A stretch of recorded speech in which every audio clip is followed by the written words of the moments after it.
Hello guys and welcome to Superverse. तो आज के इस वीडियो में मैं ब्रेक डाउन करने जा रहा हूँ व्हाट इफ सीरीज़ के ट्रेलर का। और व्हाट इफ सीरीज़ में हमें एमसीयू के जितने भी फेमस इवेंट्स हैं उनको री इमेजिन करके दिखाया जाएगा।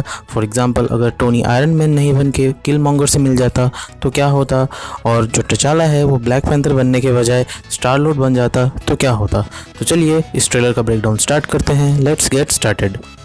तो इस ट्रेलर की शुरुआत होती है उस आयरन मैन की उस सीन से जब टोनी अपना वेपन मिलिट्री को दिखाने के बाद वापस जा रहा होता है। तो सीन एकदम एग्जैक्टली वही सेम है, और टोनी जिस हमले में बैठा होता है उसके आगे वाला हमले ब्लास्ट हो जाता है और टोनी के ऊपर टेररिस्ट हमला कर देते हैं, और एक ब्लास्ट के कारण टोनी एक पत्थर के पीछे जाके गिर जाता है। और सीन वही होता है सेम टू सेम। एक स्टार्क इंडस्ट्रीज़ का मिसाइल आके टोनी के सामने गिरता है, मगर उस मिसाइल के ब्लास्ट होने से पहले ही वहाँ पे कोई आता है और उस मिसाइल को उठा के फेंक देता है। और ये कोई और नहीं, ये होता है किल मॉन्गर। और किल मॉन्गर टोनी की तरफ अपना हाथ बढ़ाता है और टोनी किल मॉन्गर के साथ चला जाता है। और टोनी किल मॉन्गर से ये भी पूछता है कि क्या मैं तुम्हें जानता हूँ। और उसके बाद सीन शिफ्ट होता है और हम देखते हैं डॉक्टर स्ट्रेंज को किसी मिस्टीरियस फिगर के साथ एक एंशिएंट लाइब्रेरी में जाते हुए। और इसी लाइब्रेरी से जो डॉक्टर स्ट्रेंज है बुक्स निकाल के बुक्स भी यूज़ करते हैं। और उसके बाद अगर डॉक्टर स्ट्रेंज की सिर्फ हम बात करें तो हम डॉक्टर स्ट्रेंज को टाइम स्टोन का यूज़ भी करते हुए देखते हैं। और फिर इसी सीन के बाद इस सीन में डॉक्टर स्ट्रेंज को देख के ऐसा लग रहा है कि जैसे उनका एक्सीडेंट हो चुका है। और उसके बाद इसी सीन को कंटिन्यू करते हुए डॉक्टर स्ट्रेंज जो है मल्टीवर्स में भी ट्रैवल करते हैं, जिस तरह से उन्होंने डॉक्टर स्ट्रेंज की फर्स्ट मूवी में ट्रैवल किया था। उसके बाद हम डॉक्टर स्ट्रेंज को ये जगह पे देखते हैं और ये जगह देखने में हेल की तरह लग रही है। और फिर उसके बाद हम एंशिएंट वन से डॉक्टर स्ट्रेंज को लड़ते हुए भी देखते हैं। और इस सीन में हम ईवल डॉक्टर स्ट्रेंज को देखते हैं। और अगर आप यहाँ पे ध्यान देंगे तो यहाँ पे एक लड़की भी है डॉक्टर स्ट्रेंज के साइड में।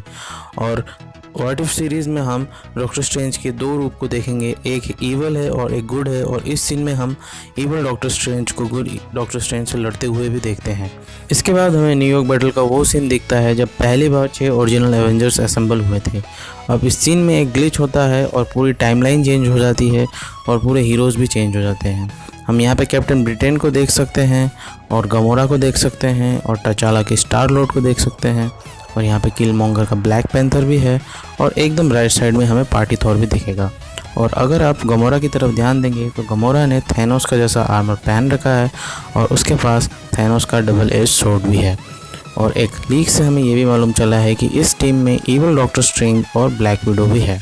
और इस टीम को गार्डियंस ऑफ द मल्टीवर्स कहा गया है व्हाट इफ सीरीज़ में। अब आते हैं टचाला पर। व्हाट इफ सीरीज़ में दिखाया गया है कि जो रेवेजर्स है वो पीटर क्विल को किडनैप करने की बजाय अर्थ से टचाला को किडनैप कर लेते हैं और टचाला आगे जाके बनता है एक रेवेजर। और इसके बाद हम टचाला को देखते हैं मोरैग में पावर स्टोन को चुराते हुए, जैसा हमने देखा था guardians of the Galaxy volume 1 में पीटर क्विल को करते हुए। और इसी के जस्ट बाद हम देखते हैं टचाला को योंडू के साथ अर्थ की तरफ देखते हुए। हो सकता है कि टचाला को अभी भी अपने घर की याद आती हो, मगर हम यहाँ पे देख सकते हैं टचाला और योंडू में एकदम बाप बेटे जैसा रिश्ता है। और फिर हम देखते हैं हावर्ड द डक को कोई उसके केज से बाहर निकल रहा है और वो कोई और नहीं, वो टचाला है।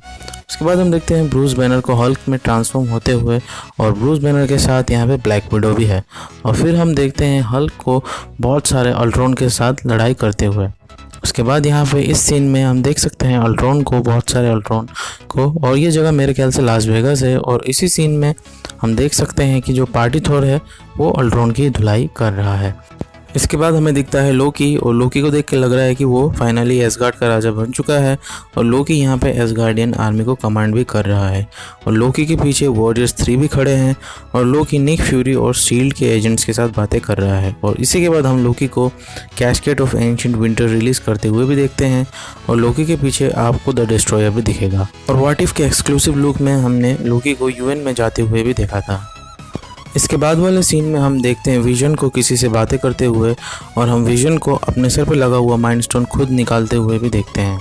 अब हम आते हैं पैगी कार्टर की तरफ। व्हाट इफ सीरीज़ में ऐसा दिखाया जाएगा कि अगर super soldier serum Steve Rogers को ना लग के पैगी कार्टर को लगा होता तो क्या होता। तो पैगी कार्टर आगे जाके बनती कैप्टन ब्रिटेन या कैप्टन कार्टर। और इसी सीन में हम कैप्टन कार्टर को अपने सुपर स्ट्रेंथ का शोकेस करते हुए देखते हैं।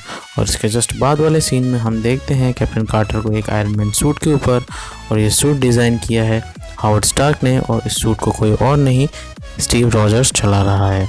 और इसके जस्ट बाद वाले सीन में हम देखते हैं कैप्टन कार्टर को एक क्रीचर से लड़ते हुए, और ये क्रीचर और कोई नहीं है, शूमा गोराथ। शूमा गोराथ जो है एक बहुत बड़ा विलन है जो डॉक्टर स्ट्रेंज के साथ कॉमिक्स में बहुत बार लड़ चुका है और फैंटास्टिक फोर और एवेंजर्स के साथ भी लड़ चुका है। ट्रेलर के एक पॉइंट में हम कैप्टन कार्टर को डॉक्टर स्ट्रेंज से मिलते हुए भी देखते हैं। इसके बाद हम ट्रेलर में आगे किलमॉन्गर को देखते हैं जो वकांडा की तरफ से लड़ाई कर रहा है, और इस सीन में हम कुछ रोबोट्स को भी देख सकते हैं जो वकांडा के सोल्जर्स के साथ लड़ रहे हैं। मोस्ट प्रोबेबली ये रोबोट्स हो सकता है कि टोनी स्टार्क ने बनाए हों।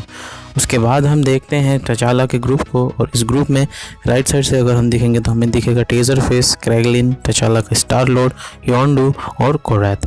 उसके बाद हम देखते हैं कि जो ब्लैक विडो है उसका कोई पीछा कर रहा है और उसके ऊपर कोई ब्लास्टर से हमला कर रहा है। और उसके बाद हमें दिखते हैं ज़ॉम्बी फाइट कैप्टन अमेरिका और zombie fight Tony Stark. Tony Stark के पीछे अगर आप ध्यान देंगे तो आपको कल ऑब्सिडियन भी दिखेगा। और इसी सीन को कंटिन्यू करते हुए पिछले एक्सक्लूसिव लुक में हमने देखा था कि ट्रेन में ज़ॉम्बी फाइट कैप्टन अमेरिका बकी के साथ भी लड़ता है। उसके बाद वकांडा में एक रूम ब्लास्ट होता है और उस रूम के अंदर से निकलते हैं किड शूरी, डोरा मिलाजे, और किड शूरी के पीछे अगर आप ध्यान देंगे तो आपको पेपर पॉट्स भी दिखेगी। उसके बाद हम ट्रेलर के एक किसी पॉइंट में देखते हैं ईगो द लिविंग प्लैनेट को। इसके बाद हम आगे ट्रेलर में देखते हैं ओकोए को किसी कैरेक्टर के ऊपर स्पीयर थ्रो करते हुए। अब इस कैरेक्टर को लेके बहुत ज़्यादा डिबेट चल रहा है और मेरे ख्याल से तो ये कैरेक्टर कोई और नहीं वांडा है। इसके बाद हमें ड्रैक्स दिखता है टचाला के साथ 1-2 सेकंड्स के लिए। उसके बाद हम ब्लैक विडो को ये शील्ड थ्रो करते हुए देखते हैं और मुझे तो लगता है कि ये शील्ड रेड गार्डियन का है। इसके बाद हमें किलमॉन्गर फिर से दिखता है आगे वाले सीन में, और इस सीन को देख के ऐसा लग रहा है कि किलमॉन्गर वकांडा की तरफ से किसी बैटल को ज्वाइन कर रहा है। इसके बाद हम एक साथ बहुत सारे अल्ट्रॉन को देखते हैं जो कहीं पर अटैक करने के लिए जा रहे हैं। उसके बाद हमें दिखती है क्वीन रामोंडा जो किसी अटैक को लीड कर रही है, और फिर हमें 1-2 सेकंड के लिए शूमा गोराथ भी दिखता है। और उसके बाद हम देखते हैं ब्रूस को हल्क में ट्रांसफॉर्म होने की कोशिश करते हुए, और फिर हमें कुछ सेकंड के लिए स्कॉट दिखता है, मतलब कि उसका सिर्फ सर दिखता है, और इससे ये प्रूव होता है कि स्कॉट व्हाट इफ सीरीज़ में एंटमैन नहीं बनेगा। और उसके राइट साइड में अगर आप देखेंगे तो आपको विजन भी दिखेगा, मतलब कि विजन की सिर्फ लोअर बॉडी दिख रही है, मगर मेरे ख्याल से पक्का ये विजन ही है। इसके नेक्स्ट सीन में हमें टचाला का स्टार लॉर्ड दिखता है जिसने अपने कंधे में किसी को उठाया हुआ है और वो कहीं से बाहर निकल रहा है और उसको क्री सोल्जर्स चारों तरफ से घेर लेते हैं और योंडू आके उसे बचाता है। योंडू वहाँ पे आता है और अपने याका एरो का यूज़ करके वहाँ पे जितने भी क्री सोल्जर्स होते हैं सबको मार डालता है और उसके बाद टचाला उसके साथ चला जाता है। अगर आपको याद हो तो पिछली बार जो एक्सक्लूसिव लुक रिलीज़ हुआ था व्हाट इफ का, तो उसमें हमने ये सीन देखा था जिसमें हमें स्टार लॉर्ड का मिलानो शिप दिखता है और ये शिप होता है नोवेयर में। अब मेरे ख्याल से इस शिप के अंदर जो भी है वो कलेक्टर से मिलने के लिए आया है, क्योंकि हमें पिछली बार जो एक्सक्लूसिव लुक था उसमें हमने कलेक्टर को भी देखा था। और इसी ट्रेलर के लास्ट सीन में हम देखते हैं टचाला और योंडू को कलेक्टर की धुलाई करते हुए और ये ट्रेलर यहीं पे ख़त्म हो जाता है। सो गाइस, ये था मेरा व्हाट इफ सीरीज़ का पहले ट्रेलर का ब्रेकडाउन। तो वीडियो आपको कैसा लगा कमेंट में ज़रूर बताइएगा। और जो व्हाट इफ सीरीज़ है वो लोकी के बाद रिलीज़ हो रही है और ये बिल्कुल परफेक्ट टाइमिंग है, क्योंकि जिस तरह से हमने लोकी के सीज़न फिनाले में देखा था कि इतने सारे मल्टीपल ब्रांचेस क्रिएट हो गए थे, मल्टीपल रियलिटीज़ क्रिएट हो गए थे टाइमलाइन में, और उन्हीं अलग अलग रियलिटीज़ को, मल्टीपल ब्रांचेस को व्हाट इफ सीरीज़ में डिस्कवर किया जाएगा और उन्हीं के बारे में हमें इस सीरीज़ में दिखाया जाएगा।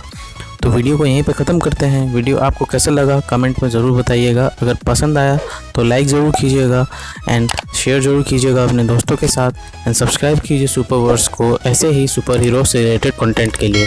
तब तक के लिए अपना ख्याल रखिए, खुश रहिए and thank you for watching.